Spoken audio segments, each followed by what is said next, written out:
Hey everybody, what is going on? I am Maximus Rex and this is Big Baby Reviews. Before we look at today's comic, I just want to take the time out to thank everyone who's subscribed to the channel thus far. Your support is totally appreciated. I hope that you're enjoying my videos and you appreciate my particular, bent or slant on this type of comic book review show. God knows there's tons of them out there to choose from. So if you're still sticking in and watching, thank you so much. And hopefully that means a slow and steady rise to bigger and better things. Hopefully all the way to the top. So today, what are we looking at? We're looking at Dragon Ring, number 12 from Aircel Comics. Why are we looking at this? I've decided to kind of streamline my process for reviews.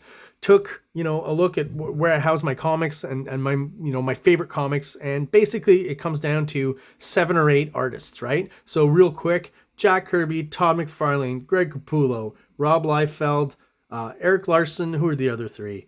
Mark Silvestri, Sam Keith, and did I mention, I think, not in the list, but here in the comic, Dale Keown. So every day of the week is going to have basically, out of those 8, I've picked 6 for the moment. So Dale Keown's going to be Wednesday, and then another artist on every other day, which I'll unfurl with this week's batches of reviews, and you'll find out every day who the artist is out of that list. And I've reserved just Sunday for kind of a wild card comic, something where at that point I can just kind of go through my piles everywhere and just randomly pick something out and review that. So pretty consistent for Monday to Saturday with the same artist, and then doing something a little crazier off topic on Sunday. And with each artist, I'm going to be starting basically with what I have in my collection. So there might be some issues here and there. I'm going to try to fill those holes as best as I can in the next few weeks and finish off some of those runs. But, there might be an issue here or there missing. I apologize, but, that's where I'm at in my comics collection. So with Dale Keown, the first comic that I have of his, which is not his first published comic, is this issue of Dragon Ring. So we're going to talk about the cover, I guess, before I open it up. Just a few things to look for. First of all, this is Dale Keown, I would say already pretty much fully formed. Super professional.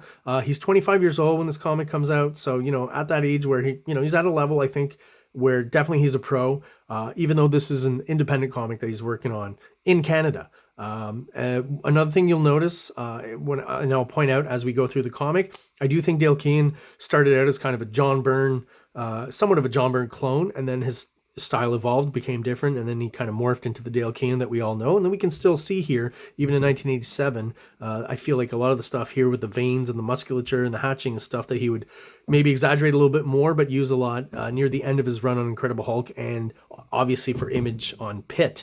And speaking of Pitt, I feel like this is a proto kind of design version of a werewolf that later shows up once again in his Pitt run. It's quite similar to this. I think it's like blue or purple or something, but the actual design is very close. Artists will do that. They'll design stuff in their earlier comics and then, kind of tweak the design and perfect it and use it on later runs in more kind of mainstream comics or, Image or anything like that. So yeah, look for those Byrnisms in the facial expressions. I think some of the hatching and stuff. And like I said, I'll point out when I see it, throughout the comic. I do want to say though, already, even though you see that, Dale Keown is fully formed. He's cartoonier than John Byrne, and definitely, again, totally recognizable as himself, and not necessarily, I wouldn't think literally that John Byrne had drawn this, but there are some, some little John Byrne ticks in there that we'll take a look at. Let's crack her open. Looks about right. So written by Barry Blair. Don't have any knowledge of Barry Blair past this comic, so I guess he came up with the concept and wrote it. It does say illustrated by Dale Keown, and there are no coloring credits, so I'm going to assume that Dale Keown did the colors as well, which right away, if you look at this first page here, I think look amazing, especially for the time. This is 1987. This is printed on newsprint, not the cheapest, thinnest version, maybe the next one up. You can see some of the little holes in the paper here when the printer will pull the paper in. Sometimes you'll get a bit of tooth mark here with the tool that pulls it in, but definitely printed on newsprint, and the colors look great. They're, they don't get absorbed too much by the paper. They're very saturated, and not too much modeling and stuff. Fairly simple, kind of clear, good contrast, at least on this page. We'll see as we move on. Not every page is like that. 2 things I want to mention. First of all, Aircel Comics, independent comics, coming from Ottawa, Ontario, Canada in 1987. I actually lived in Ottawa in 1987. Never saw any of those comics at the time. But just a weird coincidence. My dad was in the army, so I lived on military bases, and some of my earliest memories are from Ottawa. We moved there when I was like 2 or 3, and we moved in 1988, I believe. So we're there for a few years. Anyways, enough about my personal history. Art looks awesome here. Again, moving from character to character, there's maybe a slightly more cartooniness in these guys. These faces here a little more realistic, a little more Byrne inspired, but I already feel like Keown is great at really creating that 3D effect, the volume, right? And probably I feel his characters are even rounder and more 3D than Byrne. There's just, yeah, their volumes are very well defined and credible. When you're looking at it, right? Like, it's visually, you can feel this guy's form in his face and in his clothing and stuff. One thing I think is weird here, I guess Dale Keown didn't want to do too many backgrounds, so he actually cut out pictures of the United Nations building in New York and stuck them in here. They are in color and stuff, but it's kind of jarring, right, with the rest of the art. And as you'll see in the next few pages, what might have been better here is to actually put in a bit of drawing work and light box those and use those as backgrounds, but drawn in your own style and inked in your own kind of hand. There are no people in front, you know what I mean? Like, it's very bare bones, a few clouds, some birds or something. Maybe it's raining, I don't know. But I'm throwing out ideas to just make this a little less barren, because it is, again, very jarring with the actual artwork. So I don't know if there's a connection here, but I've always thought that Dale Keown, within his art style, has incorporated stuff from this animated feature from the early 80s, produced in Canada. It was kind of a musical animated movie called Rock and Rule. You can look that up on YouTube. There's a few trailers and scenes from the movie. Maybe some of you know about it. It wasn't a huge hit when it came out. I don't think it made its money back or anything like that, but became kind of an underground success. And, Dale Keown being from Canada, it might have been at that time possibly a little easier to have access to it if you were in Canada. I remember it used to play on Canadian TV and stuff. That's how I discovered it, Canadian television channels. So I have to think, that Dale Keown, who's known to be in a band and into metal and stuff and music and rock, has seen Rock and Rule and has incorporated some of the art, and I think the colors really, if you check out a clip from Rock and Rule, I think you'll see a very similar color palette to what you're seeing here in the Dale Keown comic. And again, if he's not doing the colors, whoever is doing a pretty darn good job. Separating the characters from the backgrounds and stuff. Everything's very clear, a little dark, but again, that's that kind of vibe, that Rock and Rule vibe, that 80s kind of rocker. I don't know what you'd call it, but that's what I see here. Byrneisms. So I do think the face here, again, a little volumes better defined than Byrne, but that is a very kind of classic Byrne lady face, maybe a little masculine here, but Byrne does draw very square-jawed ladies, so I definitely think that's where Dale Keown's getting it. But always, like I said, even his faces are somewhat Byrne-esque, but definitely cartoonier than John Byrne. So here's some of the pages where I feel like the colors don't work quite as well here, where the foreground element's kind of mixing with the background, right? That's never a good idea. Those things should be clearly defined from each other, either through contrast with the colors or contrast with the art. If this was all a silhouette, maybe that would work a bit better, but at the same time, would we know this is a projector? Is it well defined enough? I don't know. So again, the storytelling, very clear, concise. This is still the pre-image age, so you're getting a good panel count on each page. Dale Keown is putting in the effort for sure. And like I said, I'm just seeing more kind of Byrneisms in the features and stuff, with that slightly cartoonier Dale Keown bent. And funny enough, speaking of John Byrne, if you've ever seen a picture of John Byrne or seen him at conventions or anything in 1987, I think this is exactly how he dressed. And this is, I have to believe this is a caricature of John Byrne here. The beard, the way he's dressed and all, very John Byrne. Even the backgrounds here, you see the way he's drawing these, what might be seen as kind of Kirby-esque, but filtered through that John Byrne look. I do feel this is very inspired by John Byrne stuff. But if you look at the proportions, those heads are really big, as opposed to their bodies. So there's that cartoony bent that Dale Keown brings to it all. And again, always that super awesome volume. Like, you feel like real people, I guess. I don't know how exactly to describe it, but you know, that 3D effect is stronger than with John Byrne. Not that John Byrne's bad at it or anything. It's just something Dale Keown does that makes the characters really feel their volume and their roundness.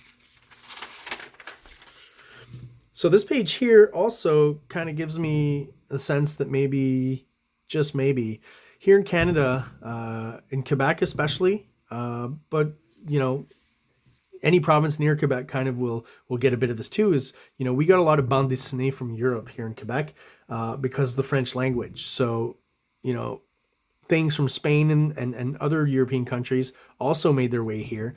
So I have to think Dale Keown may have seen some of that, because I feel some European kind of vibe as well to his artwork, at least during this period. You know, when he gets to Pitt, it's more Americanized and stuff, but there's, you know, he's still putting in a lot of effort in the backgrounds and stuff.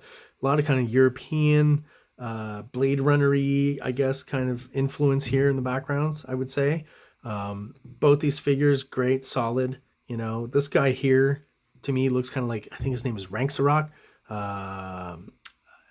I think a Spaniard, I forget the name right now, but produces that comic book. If you've ever seen this face here and these little red glasses, I have to think maybe he swiped that or had seen that comic and based this character, kind of the look of this character, on that.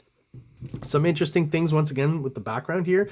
Listen, Dale Keown can draw, as I said, I pointed out already, a mean background. This looks awesome here and totally works, and because he drew it, it's his hand and his coloring, I guess, and his stuff. So this panel is great, I think, super awesome. And it's like a money shot, right? It's not quite a splash, but close enough. But again, he's using like, you know, actually cut out pictures of buildings and stuff for these backgrounds. And I still think you can do that, like create kind of a paste up and then put it on a light table and draw it as you've done in this style here. Would definitely pay off more, because I do think even in the process of getting it printed and stuff, some of the colors don't quite work. It's a little too light here as to maybe what he expected it to be. Doesn't, you know, you've got this, I guess they threw in some sort of night sky here somehow digitally, or maybe still on paper, because you can see some of the cuts here. But it's a picture from, you know, a sunlit day for sure. So it's kind of jarring there. I don't find it quite works.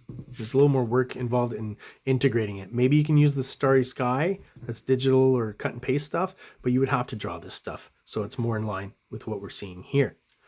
I do think it's kind of fun here though. He's kind of cut out, you know, some, I don't know if the camera's picking this up right, but it looks like old 70s movies when they're driving, you know, and you can see all the lights and the signs light up as they go by. So he's cut out, I guess, some sort of photocopy of a picture and pop those in there. Works a little bit better here. I think in this context here, it's given me, once again, that 80s vibe that I really kind of like with the color scheme and stuff.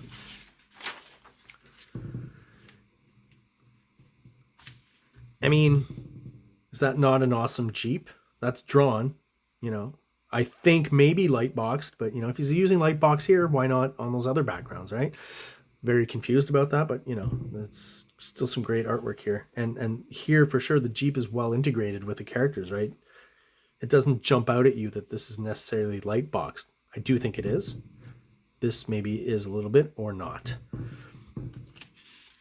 So in the printing here, like I said, overall, I think the colors and the printing looks really good on this slightly thicker newsprint. There's just always little things here and there that escapes them, right? This kind of shadow here, I don't know what happened, but it looks a little odd. Great volume to that face. Like, it's, yeah. And I like this kind of little line he throws in there for the hat shading. It works.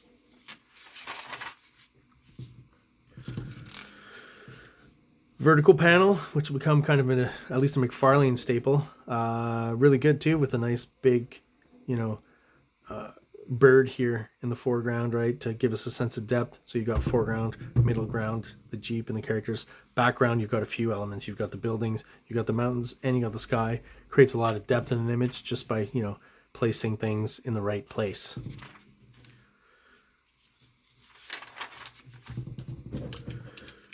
Some interesting jungle kids here. I do think Dale Keown pulls off, you know, kids or, you know, early kind of teenage year boys way better than John Byrne. John Byrne, if you know, is notorious. He's a great artist, but his kids always look kind of weird. They look like they've got kid bodies and adult heads on top. So I do want to applaud here Dale Keown for, I do credibly buy them as teenagers, or 12 or 13 years old or something like that. This guy again, I think the expression is great here. Clearly they're trying to imply he's very tall.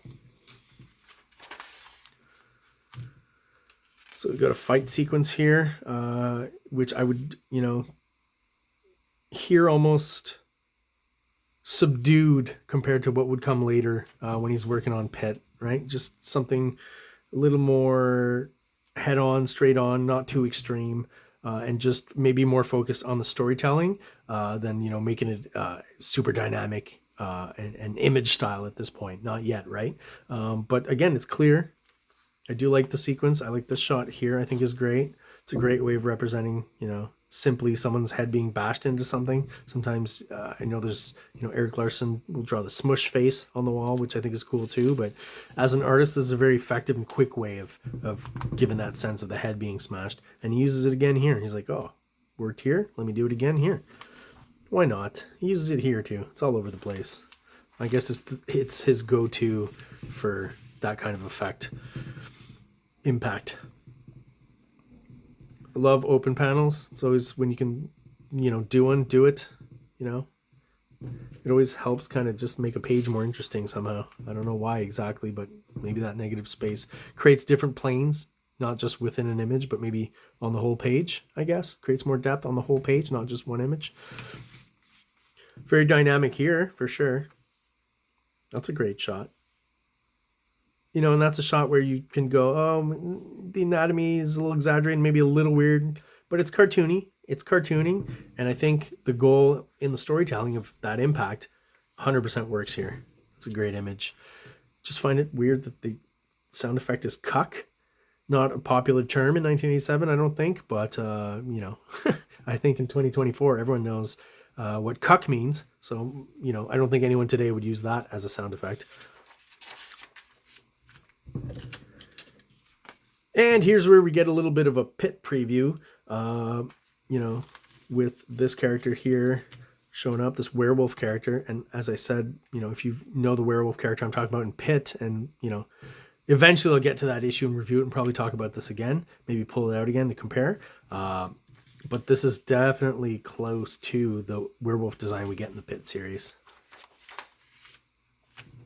I always applaud artists who do this kind of down shot. I find them very hard to do. I've done them occasionally, never to my full satisfaction, but I think this looks great. Well done. So maybe it's near the end of the issue. I don't know if deadlines are looming, but we're getting less panels and bigger images, which is fine. It's, storytelling wise, this would be a good moment to do that, as there's more action, these kind of zombie creatures attacking this military unit. There's some John Byrne faces right there. I think it shows up maybe a little bit more in the ladies that he draws. There's a strong John Byrne influence, but at this point he's made it his own. But the ladies' faces I find are still very John Byrne-y. Some very cartoony elements here, And I do think maybe there's a bit of a deadline is looming here. The art is still great, but lots of big panels and, stuff that judicious choices as an artist. That means that you can get through pages a little bit faster.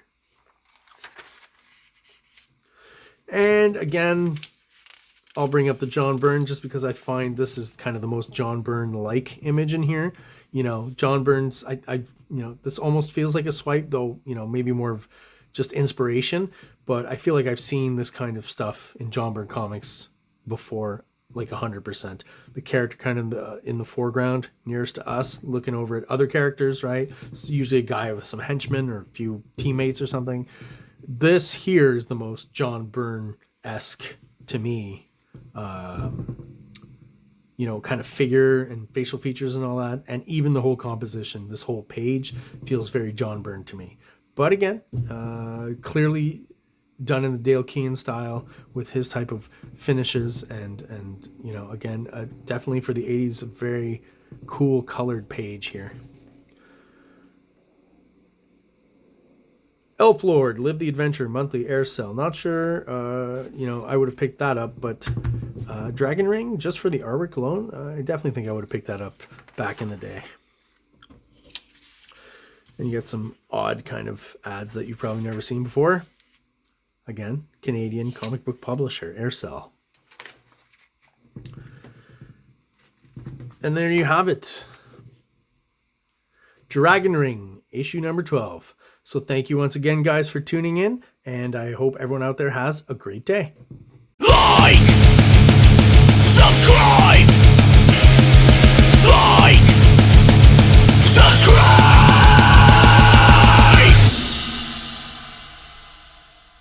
King Comics presents Big Baby, Volume 1, Issues 1 to 13, 204 pages of story and art. King Comics also presents Star Crasher one-shot, 32 pages, cosmic sci-fi surrealist adventure. You can find these fine comics at kingcomics.ca, at MaximusRex13 on Instagram, or on Facebook, MaxRex or Big Baby.